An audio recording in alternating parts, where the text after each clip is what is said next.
अब तक की खबर यह है कि अनंत सिंह समेत 3 लोगों की गिरफ्तारी हो गई है। उन्हें रंगदारी सेल में रखा गया है और फिलहाल मेरी मौजूदगी अभी पुलिस अधीक्षक कार्यालय के पास है। नमस्कार, आप देख रहे हैं अमर उजाला, मैं आपके साथ कृष्ण बल्लभ नारायण। वो सारी घटना आप जान रहे हैं, लेकिन अपडेट क्या है और कुछ पिछली बातें क्या कुछ रही हैं, हम इनके वकील हैं, हम इनसे बात करेंगे। क्या नाम है आपका? अच्छा, तो अभी इनको ले जाया जाएगा कोर्ट, इसके बाद फिर कोर्ट ले जाया जाएगा। चूँकि आज रविवार का दिन है, थोड़ा सा रिमांड करने में विलम्ब होगा। कुछ डॉक्यूमेंट है वहाँ से आएगा। मामला चूँकि यह बार अनुमंडल से संबंधित है, लेकिन पुलिस के पास दोनों ऑप्शन है। MP MLA कोर्ट का स्पेशल यहाँ गठन है, यहाँ ले जाएगी, रिमांड करेंगे, यहीं से यहाँ रिमांड हो जाएगा। धन्यवाद। देखिए, कई पहलू हैं और जिसको उस पहलू को समझना ज़रूरी होगा। हत्या हुई है, जिस तरह की कई CCTV फुटेज जो हैं, कई वीडियो हैं जो वायरल हैं सोशल मीडिया पे। एक तस्वीर यह भी है जिसमें पीयूष प्रियदर्शी लाइव करते हुए नज़र आ रहे हैं और जिसमें कि मृतक जो हैं दुलाचंद यादव वह पत्थर फेंकते हुए नज़र आ रहे हैं। निश्चित रूप से उनसे जब यह भी पूछा गया कि आखिर उन्होंने एक बयान यह भी दिया था कि गाड़ी से खींचकर उन्हें ले जाया गया और उनकी हत्या की गई। एक तस्वीर वो भी दिख रही है जिसकी मैंने चर्चा की। तो क्या जिस समय यह घटना घटी थी, तो क्या पीयूष प्रियदर्शी उस समय वहीं पे आसपास मौजूद थे? उनके वॉलंटियर भी होंगे, उनके कार्यकर्ता भी होंगे।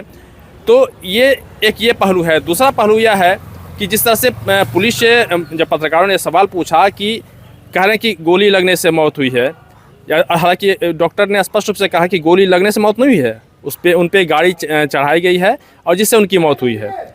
लेकिन क्या वो हथियार मिला जिससे गोली चलाई गई है, या फिर वो खोखा बरामद हुआ है जो उनके पैर में लगी थी? तो पुलिस के पास इसका जवाब भी नहीं है। पुलिस ने कहा कि ये उपलब्ध नहीं है, ये अब तक बरामद नहीं हुआ है।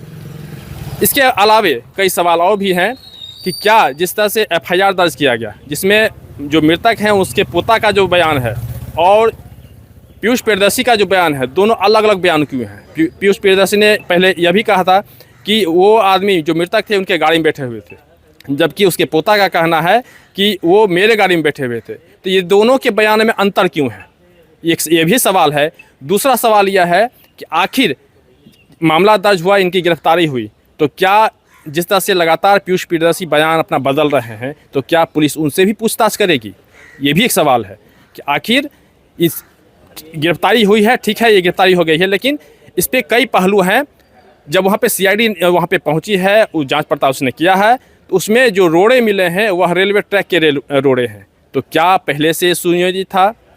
तो कई सवाल हैं जिसके जवाब फिलहाल अभी CID भी खोज रही है। और लेकिन पुलिस जो अभी पटना पुलिस है वह स्पष्ट रूप से कह रही है कि इसके अलावे और कोई जवाब नहीं है। हालांकि ये भी बताया जा रहा है कि और भी लोगों की गिरफ्तारी हुई है, दोनों पक्ष की। लेकिन सबसे बड़ा सवाल यह है कि क्या पीयूष प्रियदर्शी या फिर जिसने प्राथमिकी दर्ज कराई है, जिस तरह से, क्योंकि बात अलग अलग तरह की बातें हैं, और उसमें क्या जिसने FIR दर्ज कराई है क्या उससे भी पूछताछ होगी, क्या पीयूष प्रियदर्शी से भी पूछताछ होगी? कई ऐसे सवाल हैं जिसके सवाल अभी जवाब आने बाकी है। फिलहाल पटना से अमर उजाला के लिए कृष्ण बल्लभ नारायण।